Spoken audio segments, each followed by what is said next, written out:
Welcome to the deep dive. So today, let's maybe forget the usual guidebook drill for a sec. We're thinking about venturing off that predictable tourist path. Yeah, the well-trodden one. Exactly. And plunging into what some call uncharted path travel. Right. It's about those, richer, maybe less obvious experiences that really connect you somewhere. And we know you're tuning in because you want more than just a quick look. You're after, well, a deeper understanding, the real heart of a place. That's it. We've been looking at some really compelling ideas around this philosophy of travel. It's about moving beyond just seeing the famous sites. To actually engaging. Yes, genuinely engaging with the culture, uncovering those maybe untold stories, finding those hidden gems. So our mission, if you like, for this deep dive is to try and grasp what makes these kinds of immersive, locally focused travel experiences so valuable. What's the appeal? Okay, yeah. Let's start there then. Why? Why step away from those paths everyone else takes? I mean, we get the pull of the big landmarks, the bucket lists. Sure, the icons. But what's the deeper draw for something less conventional? Well, I think what's interesting here is maybe a fundamental difference in motivation, right? How so? Often, mainstream tourism, it can be driven by this desire for external validation almost. Seeing and being seen at the famous spots. Right, the Instagram shot? Kind of. But this uncharted path idea, it taps into something more internal, I think. A real curiosity, a desire for, well, authentic discovery. So moving past just the surface attractions. Exactly, to find the unique stories, the local secrets that, really define a place. It makes me think of those moments that genuinely surprise you.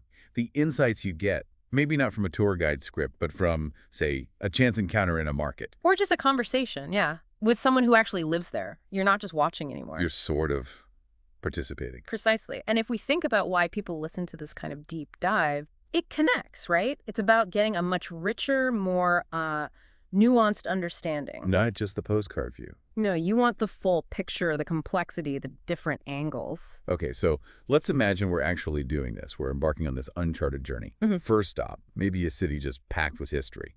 Day one. But instead of hitting the main monuments first, we're exploring, what did the source call it? The hidden heart of ancient cities. Yeah, and the key idea here is moving beyond just the grand symbols to connect with the living history, the everyday pulse of the place. Like peeling back layers. Kind of like peeling back layers, yeah. And sometimes the most revealing ones aren't the most obvious. Okay, give me an example. Like Athens.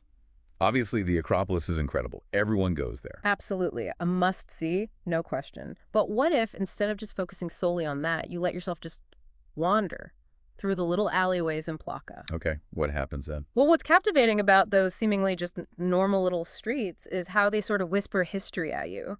You might stumble on a tiny, centuries-old church, almost hidden, or you overhear snippets of Greek conversation, and it gives you a glimpse into the city's enduring spirit, away from the main crowds. You feel the history differently, more personally. Okay, I can picture that. And then maybe Rome? Colosseum, obviously magnificent. Undeniably. But picture maybe getting lost in Trastevere? Ah, Trastevere. Yeah, see, the experience shifts, doesn't it? From just admiring ancient stuff to immersing yourself in the lively present. Which is still connected to the past, though. Oh, totally intertwined with Roman tradition. You smell the food cooking in the little family trattorias. You see locals chatting in the squares.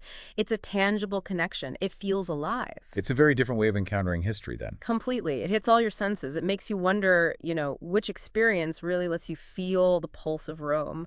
The monument or the neighborhood life. It really highlights that immersion idea, doesn't it?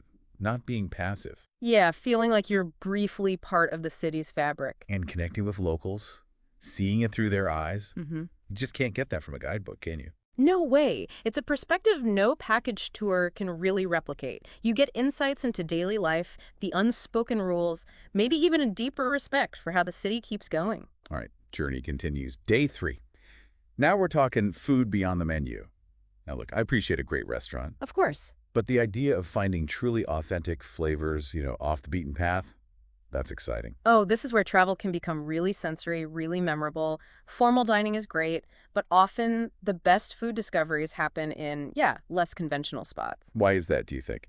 Well, what's fascinating is how deep food traditions often are.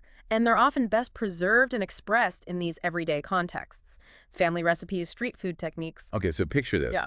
Instead of a famous restaurant in, say, Bangkok, Yeah. you're eating pad thai from someone who's perfected that one dish over decades, Yeah. right there on a street cart. What resonates there is the immediacy, the raw authenticity. You're not just eating, you're seeing a culinary heritage in action. Maybe even chatting with the person cooking it. Exactly. And the flavors themselves often tell a richer story, local ingredients, old techniques. Or maybe Vietnam.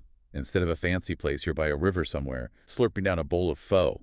Fragrant pho. The broth simmered for hours, local stuff, served with real warmth. And that really speaks to making actual memories, doesn't it? These aren't just meals, they become these vivid snapshots of a culture, intimate moments. Shared over something so basic, like food. Yeah, and the simple setting often just amplifies the flavor and the connection to the place and its people. Okay, now we're really pushing out. Day 5, beyond the popular destinations, shifting focus to places maybe not top of the list in the usual brochures. Right, and this is where I think the truly transformative side of this kind of travel can really emerge by intentionally stepping away from the main tourist flows. You open yourself up. You open yourself up to encounters, landscapes that can really challenge your assumptions, broaden your whole worldview, actually. Let's take Morocco. Marrakech is amazing, vibrant, well-known. But what if you took a detour?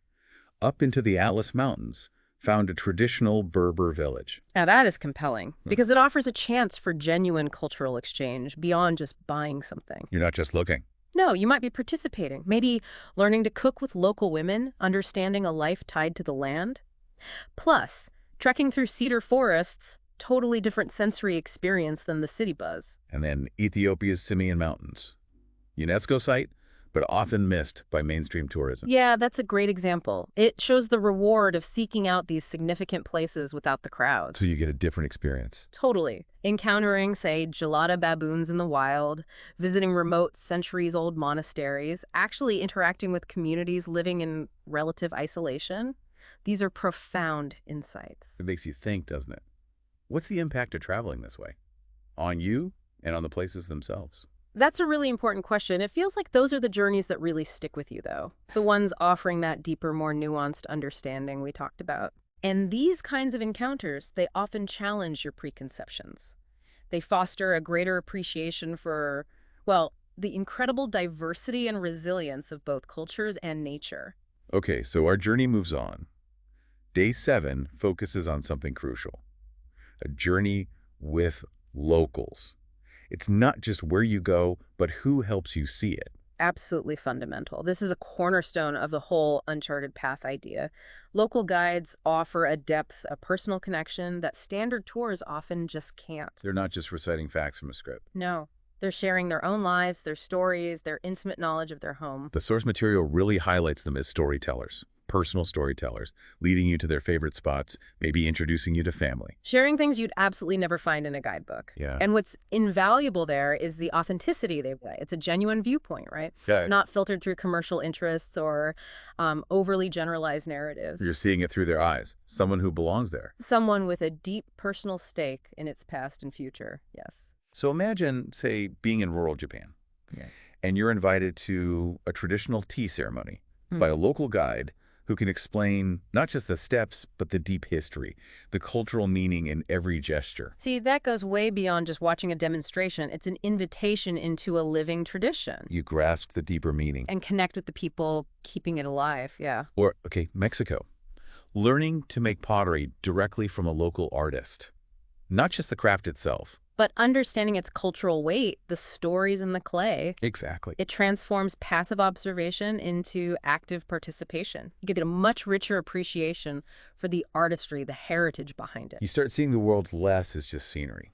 And more as this vibrant tapestry woven with individual stories and shared traditions. Nicely put. So as our sort of hypothetical journey wraps up, we hit day 9, the last stop, the essence of travel. This feels like it's about zooming in on the quieter moments, maybe. The profound ones. I think so. It's about distilling what makes travel really meaningful. Often it's in those seemingly simple moments that we experience the biggest shifts in perspective. Okay, so picture Vietnam's Mekong Delta. Yeah. You're there amid the buzz of the floating markets, The energy. but also just the gentle, slow pace of river life around you. Yeah, what's captivating there is seeing a way of life so tied to the water, to nature, Mhm. the busy markets, the quiet river. It's a powerful contrast. A reminder of different ways people live, And it's a chance to just be present in a really unique setting. or different vibe entirely. Yeah. Standing in the Moroccan desert, vast sand dunes, incredible silence at night. Oh, that silence. It can be incredibly powerful, can't it? Yeah. It sort of strips away all the noise of our daily lives, allows for deeper thought, maybe a stronger connection with just nature, the universe, whatever you want to call it. It's in those quiet moments, maybe, that the real transformation happens. Often, yes. That's when the impact of the journey can really sink in, resonate deeply. It makes you ask, how often do we actually allow ourselves that kind of unfiltered presence when we travel? It brings us back to the core reasons we travel, doesn't it? Being fully present, letting the journey change us in unexpected ways. Precisely. It's ultimately about those moments of genuine connection with a place, its people, and maybe, most importantly, with ourselves. So as we wrap up this deep dive, Mm. what are the main takeaways for someone listening, thinking about this uncharted path idea? I think the central message is really the immense value in venturing beyond the typical tourist track. It's often overlooked. Right. By consciously choosing local immersion, seeking out hidden gems, making real connections, travel just becomes far richer, more rewarding, and yeah, ultimately more transformative. Leading to deeper understanding and personal growth. Exactly. It feels like it's about trading that checklist mentality for genuine curiosity. Yeah, and swapping the anonymity of big crowds for actual personal connections. Seeing the authentic soul, not just the polished overview. And it's a good reminder, isn't it, that some of the best discoveries we make aren't in guidebooks. They're in those spontaneous moments, those unexpected chats, the quiet reflections. Okay, so for our final thought today, Yeah. maybe take a moment. Think about your own travel plans, recent or future. How could you deliberately bring in some of these uncharted path ideas? Mm-hmm. Could you take that detour? Start a conversation. Look for an experience just off the main trail. What might be waiting for you? Exactly. What unexpected discoveries? What insights might be just around the corner? Something to think about. Thanks for joining us for this.